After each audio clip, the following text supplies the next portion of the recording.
Listen, I have been working at the Galactic Educational Exchange Program for over 300 cycles now. In all that time, I have seen species from across 17 different star systems attempt what we politely call survival fieldwork on designated training worlds. Most barely last 6 rotations before requesting emergency extraction. The Cathari military cadets. They lasted 8 days on Verdant 3 before half their unit developed what their medics called acute environmental anxiety disorder.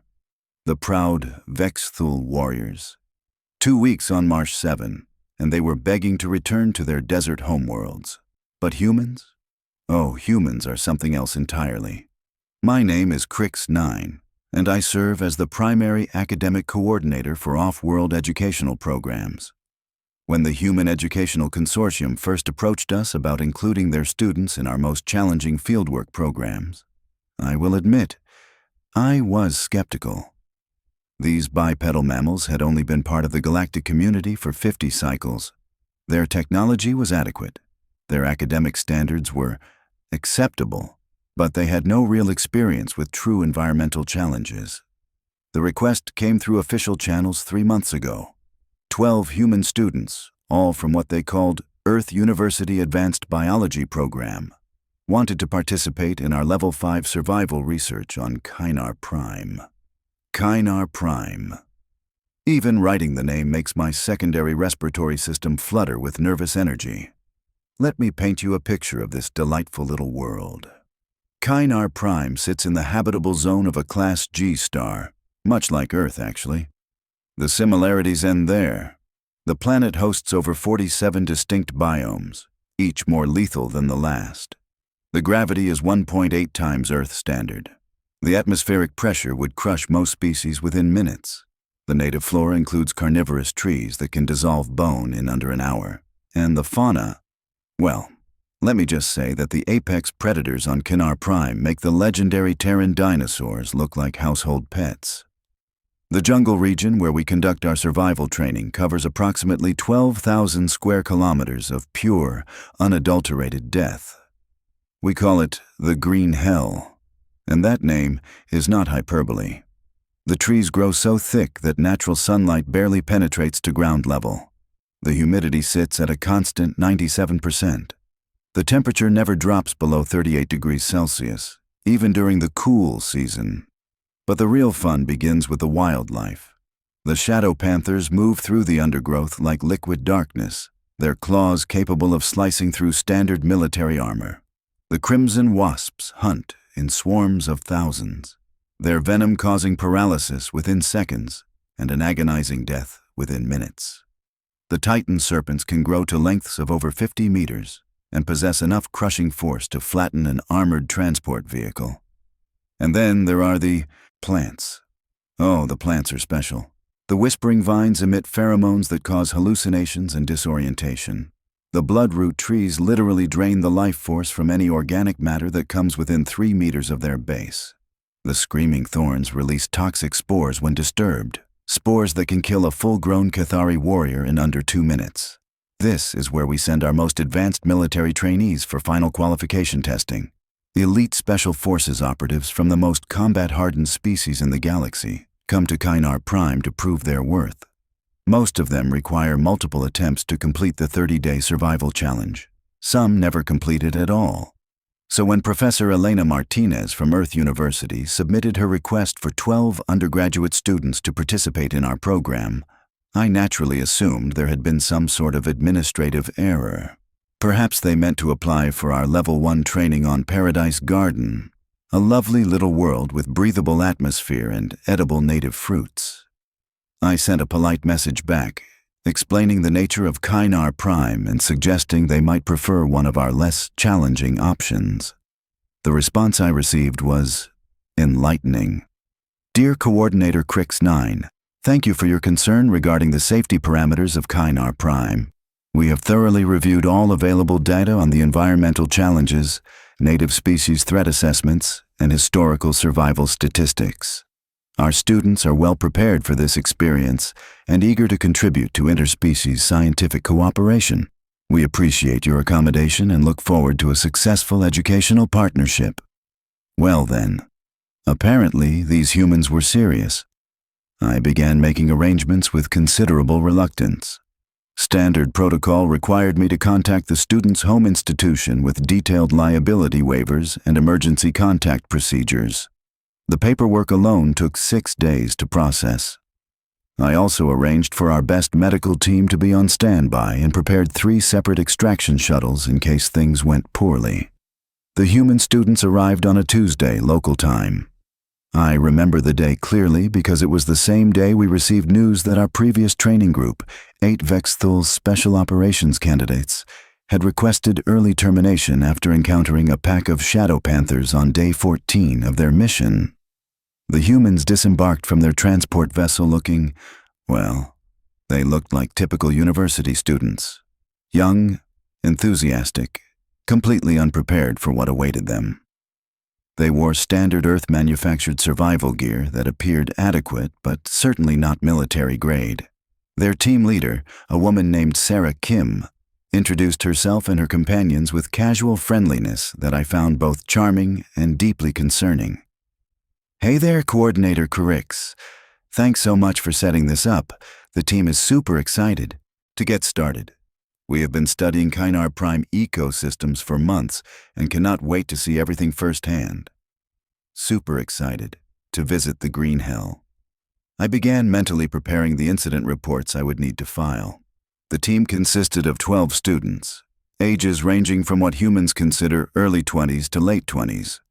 There was Marcus Webb, who specialized in xenobotany. Lisa Park focused on predator-prey relationships in extreme environments. David Thompson studied atmospheric sciences. Rachel Adams researched symbiotic organisms. The list went on, each student representing a different aspect of biological and environmental science. They seemed intelligent enough, I will give them that. During the standard briefing session, they asked relevant questions about local weather patterns, native species behavior, and available resources. They took detailed notes and discussed strategy among themselves using terms that suggested legitimate scientific training. But they were still humans. Soft, squishy, warm-blooded mammals from a world where the most dangerous native predators were already extinct. How could they possibly survive 30 days in an environment that had claimed the lives of trained warriors from species that had been fighting for survival on hostile worlds for millennia? I gave them the standard speech about emergency extraction procedures and safety protocols. I emphasized the importance of maintaining regular communication with base camp and provided them with military-grade emergency beacons. I strongly recommended that they consider reducing their planned 30-day mission to perhaps 7 to 10 days for their first attempt. Sarah Kim listened politely to my suggestions, then smiled in that particular way humans have when they think you are being overly cautious. "Thanks, Coordinator Kurix, but we are pretty confident in our preparation. 30 days should give us enough time to complete our research objectives." Research objectives. On Kynar-Prime. I had to admire their optimism, even if I questioned their judgment. The next morning, I personally oversaw their deployment to the jungle insertion point. Standard protocol required dropping them at coordinates approximately 50 kilometers from the nearest base camp facility, deep enough in the Green Hell to provide authentic survival challenges, but not so remote that emergency extraction would be impossible. I watched their transport disappear into the thick canopy and immediately began monitoring their emergency beacon signals. 12 small dots on my display screen, representing 12 human lives venturing into one of the most dangerous environments in known space. The first day passed without incident. Their beacon signals remained active and showed normal movement patterns through the jungle terrain. I received their scheduled evening communication right on time. "Day 1 complete." Sarah Kim's voice crackled through the communication system. "We have established a temporary base camp near a freshwater source and begun initial species cataloging. Everyone is in good health and spirits remain high." I made notes in their file and tried not to think about historical statistics. 87% of fatalities in the Green Hell occurred within the first 72 hours. Day 2 brought their first real challenge. The morning communication came through with noticeable tension in Sarah's voice. We encountered our first shadow panthers last night. 3 individuals, possibly a hunting pack. They observed our camp for approximately 2 hours before moving on. No aggressive contact, but we are maintaining heightened security protocols. Shadow panthers observing a camp for 2 hours was unusual. Normally, they either attacked immediately or avoided contact entirely. The fact that they lingered suggested curiosity rather than predatory interest. I made additional notes and increased monitoring frequency. Day 3 was when things became interesting. The scheduled communication came through nearly 4 hours late, and when Sarah finally contacted base, her report was unexpected. Sorry for the delay in reporting. Coordinator Crix. We had a bit of an adventure today. Marcus found some incredibly fascinating carnivorous plant specimens, and while he was collecting samples, he accidentally triggered a nest of crimson wasps. The situation got a bit hectic for a while. A bit hectic. Crimson wasps. I immediately began preparing emergency extraction protocols. Do you require medical assistance? Are there any casualties?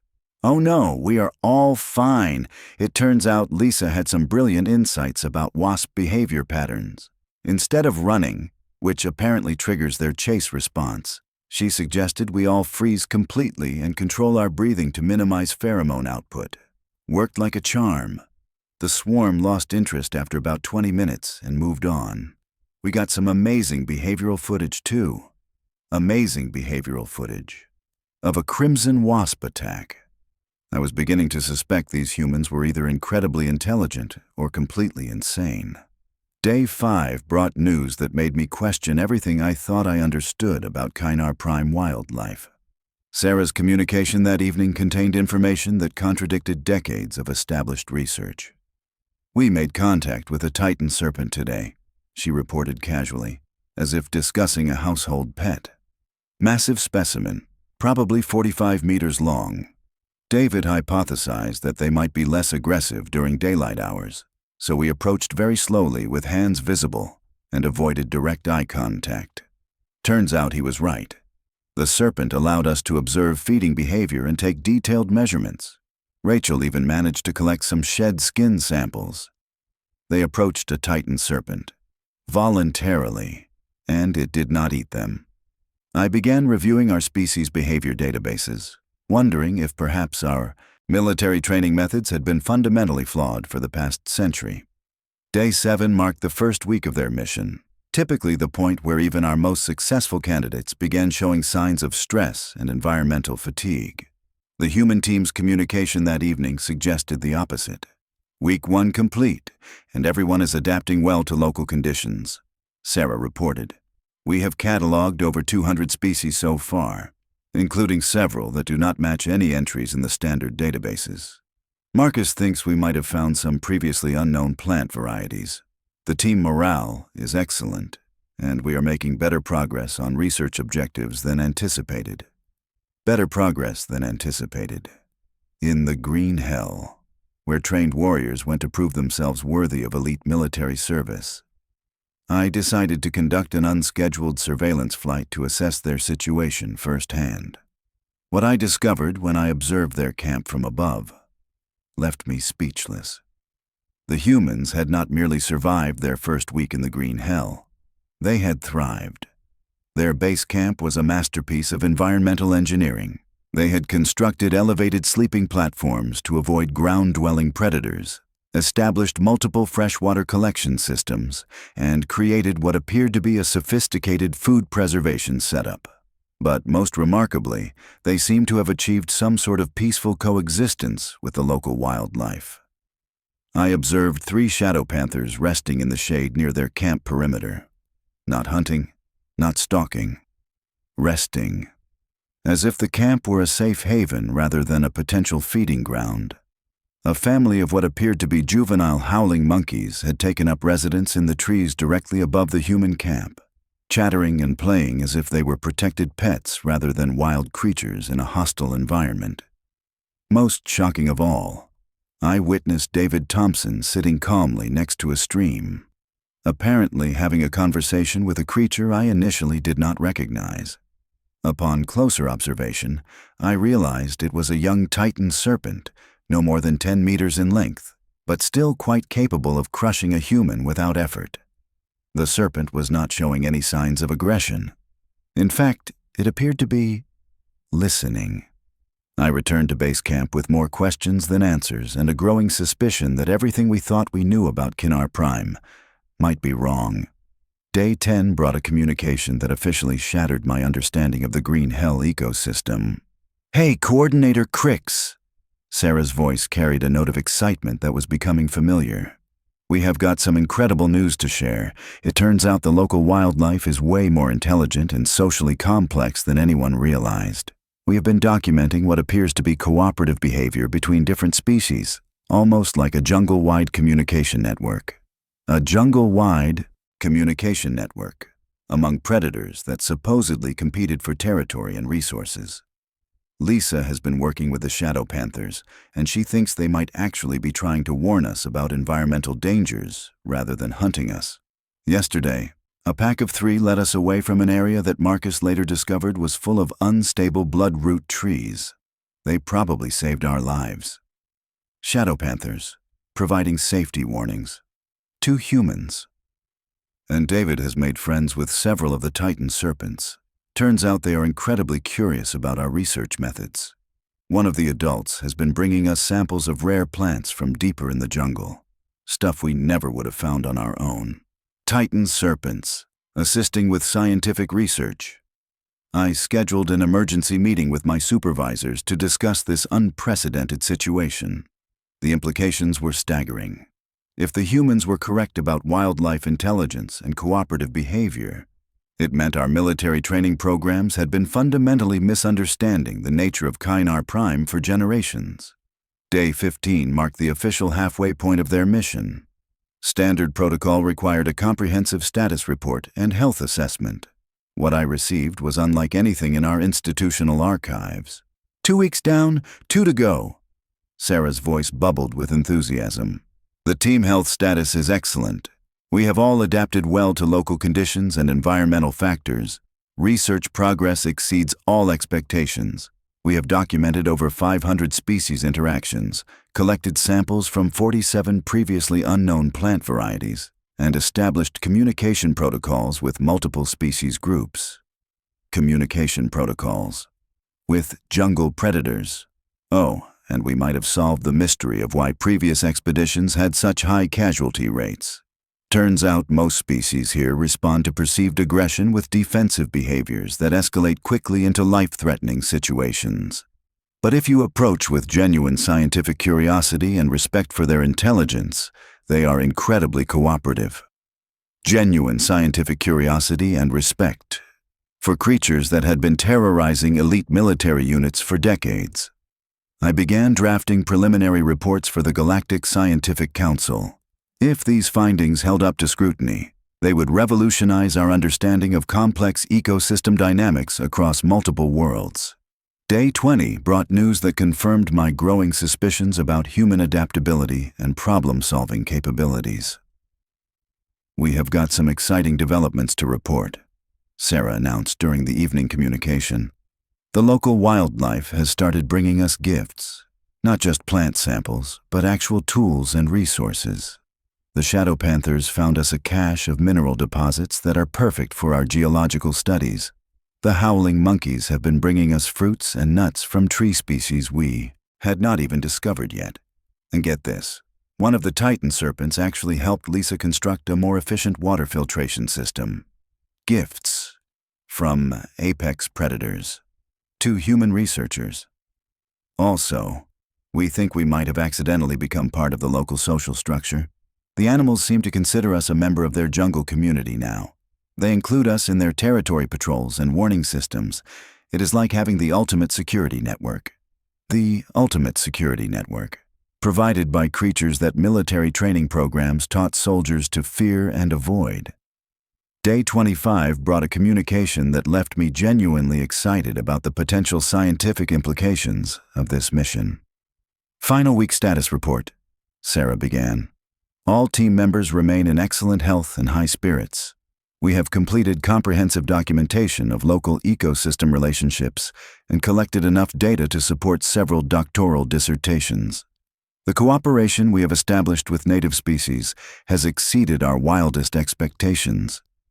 But then came the part that made me question everything I thought I understood about interspecies relationships. Here is the really amazing part, Coordinator Curix. We think the local wildlife wants us to stay longer. They have been bringing us preserved foods and materials for permanent shelter construction. It is like they are trying to convince us to make this a long-term research station. The wildlife wants them to stay. In the green hell, where trained warriors struggle to survive for 30 days.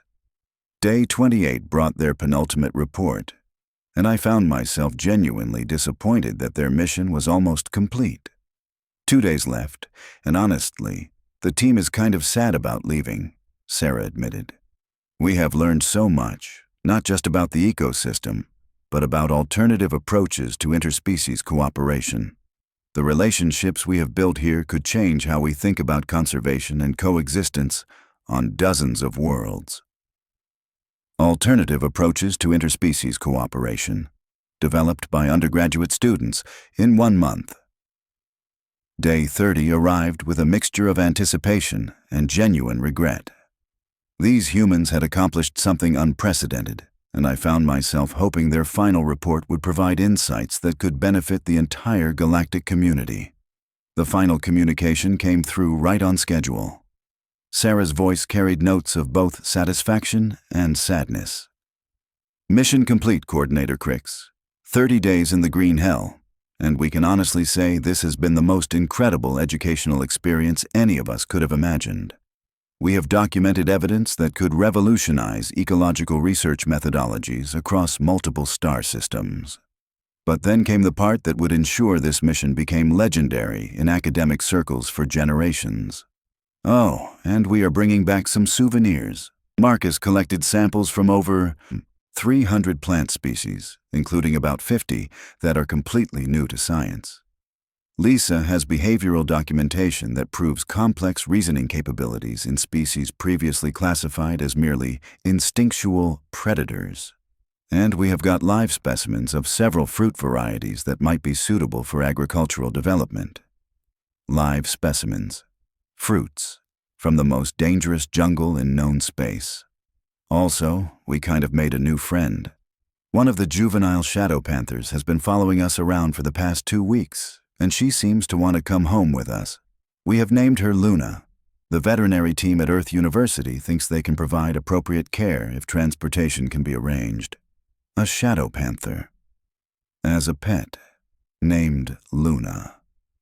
I sat in stunned silence, processing the implications of what I had just heard. 12 human students had not merely survived 30 days in the green hell. They had revolutionized our understanding of one of the most dangerous ecosystems in galactic space, established unprecedented interspecies relationships, discovered new forms of life, and apparently adopted an apex predator as a companion animal. The extraction shuttle was due to arrive in 6 hours. I began making arrangements for quarantine facilities, scientific review committees, and probably a complete overhaul of our training methodologies. Because if humans could accomplish this much in 30 days with nothing but undergraduate education and scientific curiosity, what did that say about the rest of us? The answer to that question, I suspected, was about to change everything. The extraction shuttle arrived precisely on schedule, piloted by Captain Vexka, one of our most experienced military transport operators. I had briefed him on the unusual nature of this mission, but I could see from his expression that he thought I was exaggerating. Vexka had been transporting survivors from Kynar-Prime for over 20 years. He was accustomed to picking up exhausted, traumatized military candidates who could barely stand upright after their ordeals. What he was not prepared for was what greeted us at the extraction coordinates. The humans had constructed what could only be described as a farewell celebration. Their camp was bustling with activity, not from panicked packing, but from what appeared to be an organized cultural exchange. Shadow panthers lounged casually around the perimeter while howling monkeys chattered excitedly in the trees above. A massive titan serpent, easily 40 meters in length, had coiled itself into a comfortable spiral near the main camp area, apparently serving as both seating and conversation partner for several students. Captain Vexka stared at the scene through the shuttle view screen and turned to me with genuine confusion. Coordinator Curix, are we certain these are the same coordinates? This looks less like a military extraction zone and more like some sort of interspecies diplomatic summit. Before I could respond, Sarah Kim emerged from the tree line, waving enthusiastically at our approaching shuttle. She was not alone. Trailing behind her were 3 shadow panthers, 2 of whom I recognized from my surveillance flights. The third was smaller, clearly a juvenile, and was following Sarah with the devoted attention of a domesticated companion animal. "That must be Luna," I murmured, more to myself than to Captain Vexka. Luna? The shadow panther they apparently adopted as a pet. Vexka's piloting skills were exceptional, but I noticed his hands trembling slightly as he maneuvered the shuttle into landing position. In 43 years of military service, I have never seen anyone describe a shadow panther as a pet. The landing zone the humans had prepared was immaculate. They had cleared vegetation with surgical precision, creating a perfectly level surface without disturbing the surrounding ecosystem. As our shuttle touched down, I observed that the local wildlife showed no signs of alarm or territorial aggression. If anything, they seemed curious about our arrival. Sarah approached the shuttle as soon as the engines powered down, but she was not rushing toward rescue. She was taking her time, stopping to interact with various creatures along the way. I watched through the view screen as she paused to scratch behind the ears of what appeared to be a fully grown shadow panther, received what looked like a farewell gift from a group of howling monkeys, and engaged in what could only be described as a conversation with the massive titan serpent. When she finally reached the shuttle, her first words were not expressions of relief or requests for immediate departure. "Hey there, Coordinator Curix. Perfect timing. We were just finishing our final documentation session. Everyone is packed and ready, but we wanted to make sure we properly said goodbye to all our friends here." Friends. She was referring to apex predators as friends.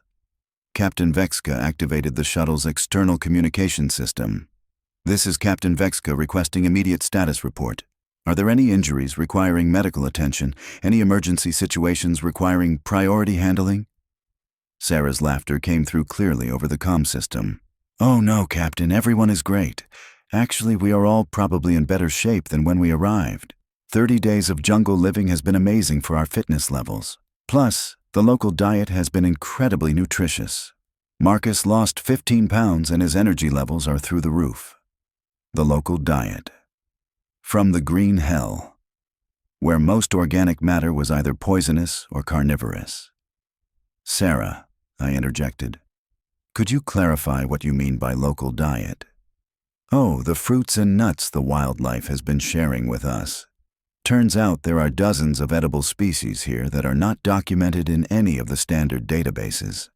The nutritional profiles are incredible. Lisa thinks some of them might have medicinal properties too. We have brought samples for analysis. The wildlife has been sharing food with humans, voluntarily." I activated my personal recording device because I suspected this conversation would be referenced in academic papers for decades to come. The rest of the human team began emerging from the jungle, and each one was accompanied by what appeared to be a personal escort of local creatures. Marcus walked alongside a family of what I initially mistook for juvenile titan serpents, but realized were actually a previously unknown species of smaller, more social reptiles. Lisa was surrounded by a mixed group of shadow panthers and some sort of brightly colored arboreal mammals I did not recognize. David was engaged in animated conversation with several howling monkeys, who seemed to be responding to his vocalizations with their own complex calls. "Captain Vexka," I said quietly, "I think we're going to need additional transport capacity." "Additional capacity for what?" "Research specimens, and possibly a juvenile shadow panther." Vexka's expression shifted from confusion to concern. Coordinator, transport of live predator species requires specialized containment facilities and hazardous cargo protocols. My shuttle is not equipped for... Luna is not a hazardous cargo situation. Sarah's voice came through the comm system.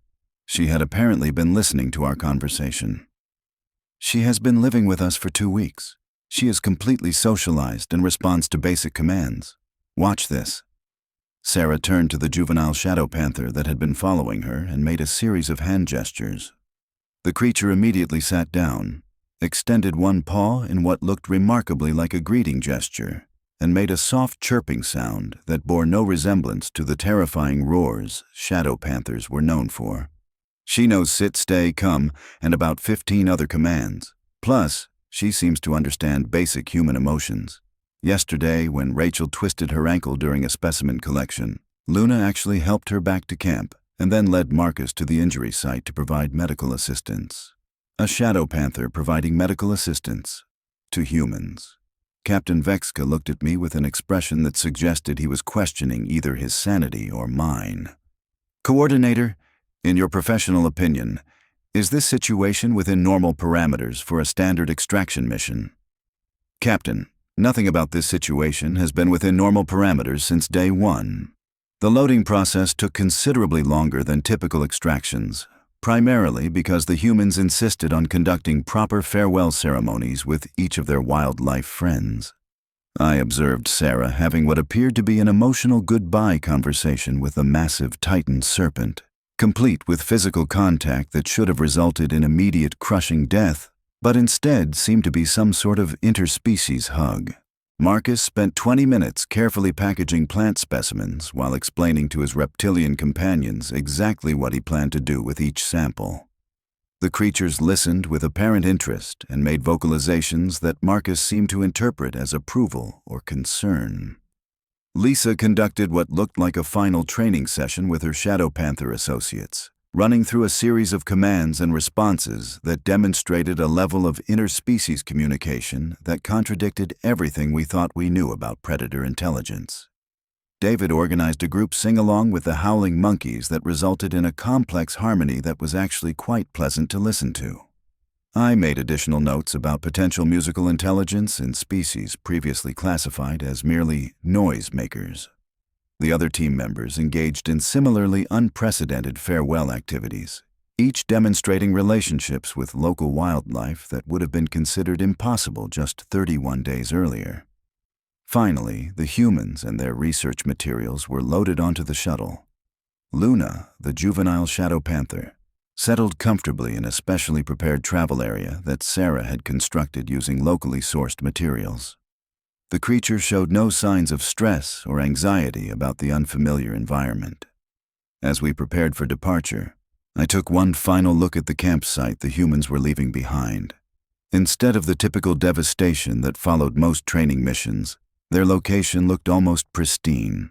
They had restored the natural vegetation, cleaned up all traces of their presence, and left what appeared to be a small monument constructed from local stones. "What is that structure?" I asked Sarah. "Oh, that is our thank you memorial. We wanted to leave something to show our appreciation for the incredible hospitality we received from the local community. Marcus designed it using traditional human stone stacking techniques, but with modifications suggested by our wildlife friends. The shadow panthers thought it should be taller, and the howling monkeys insisted on specific color patterns using local flowers. Our wildlife friends, providing architectural suggestions. The flight back to the main station gave me an opportunity to conduct preliminary interviews with the human team members. Their reports were unlike anything in our historical archives. The key insight, Lisa explained, was recognizing that aggression breeds aggression across species lines. Previous expeditions approached Kynar-Prime with military mindsets focused on dominance and territorial control. But if you approach with genuine curiosity and respect for existing social structures, most species are incredibly welcoming. We discovered that the ecosystem here operates more like a complex social network than a traditional predator-prey hierarchy, Marcus added. Different species fulfill different roles, but they all communicate and cooperate to maintain environmental balance. Humans were just invited to participate in that network. The intelligence levels are incredible, David contributed. The Titan serpents have mathematical reasoning capabilities. They understand concepts like resource distribution and long-term environmental planning. The Shadow Panthers demonstrate strategic thinking and emotional intelligence that rivals most sentient species. Strategic thinking and emotional intelligence. In creatures classified as dangerous predators, Rachel had been documenting medical applications of local plant species. Some of the compounds we identified could revolutionize pharmaceutical development across multiple star systems. The local wildlife guided us to specific plants based on described symptoms. They have been using these resources medicinally for generations. Medical applications, guided by predator species with pharmaceutical knowledge. The more I listened to their reports, the more I realized that these 12 undergraduate students had accomplished more genuine scientific advancement in 30 days than our previous 50 military training missions combined. As we approached the main station, I received a priority communication from Station Commander Krikstal, requesting immediate debriefing upon arrival. Word about the unusual nature of this mission had apparently spread through official channels.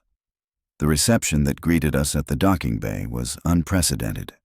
Instead of the usual small medical team and administrative staff, we were met by representatives from the Galactic Scientific Council, the Interspecies Cultural Exchange Program, the Xenobiology Research Institute, and 3 different military intelligence organizations. Luna's arrival caused immediate excitement among the xenobiology specialists. Dr. Thexui, our senior predator behavior analyst, approached the travel container with obvious scientific enthusiasm. Coordinator Crix, this is remarkable. A fully socialized shadow panther displaying domesticated behavioral patterns? The implications for our understanding of predator intelligence and adaptability are extraordinary. Sarah stepped forward to handle Luna's introduction to the research team. She is very friendly, but she responds best to calm, confident approaches. Would you like me to demonstrate some of her learned behaviors? The next hour was filled with demonstrations that left the assembled scientists speechless. Luna responded to voice commands, demonstrated problem-solving abilities, showed affection toward humans, and displayed communication patterns that suggested genuine language comprehension. This changes everything we thought we knew about Shadow Panther cognitive capabilities, Dr. Thexwy whispered to me. If they are capable of this level of social learning, then our entire approach to dangerous species management needs complete revision. The plant specimens Marcus had collected created similar excitement among the botanical specialists. Dr. Yexera, our chief xenobotanist, was practically vibrating with enthusiasm as she examined the samples. Coordinator, these specimens represent at least 47 previously unknown species, and the medicinal applications could transform healthcare across dozens of worlds. But more importantly, the collection techniques demonstrate knowledge of plant biology that exceeds our current understanding. These students somehow identified the most scientifically valuable specimens out of thousands of possibilities. Actually, Marcus interjected, the local wildlife guided us to most of the really interesting stuff. They seemed to understand exactly what we were looking for and kept bringing us samples that matched our research interests. The local wildlife understood their research interests and actively assisted their scientific goals. The formal debriefing session lasted 6 hours and required 3 separate breaks to allow the review board members to process the information they were receiving. By the end, we had filled over 400 pages of official reports and recorded 12 hours of video testimony. Station Commander Krikstal summarized the situation with characteristic military directness. What you are telling us, Coordinator Krix, is that 12 human undergraduate students accomplished in 30 days what our best special forces units have been unable to achieve in decades of training missions. That is correct, Commander, and they did this not through superior combat capabilities or advanced technology, but through what they describe as scientific curiosity and respectful communication. That is also correct, and they have returned with evidence that could revolutionize our understanding of dangerous world ecosystems, interspecies communication, and predator intelligence. Yes, Commander. Krikstal was quiet for several moments, processing the implications. Coordinator, I think we need to have some serious conversations about revising our training methodologies. The aftermath of the human mission to Kynar-Prime has been transformative for our entire organization. Within 6 months, we completely overhauled our approach to dangerous world training programs. Instead of military-focused survival challenges, we now offer scientific cooperation missions that emphasize understanding and communication over dominance and control. The results have been remarkable. Casualty rates have dropped to nearly zero.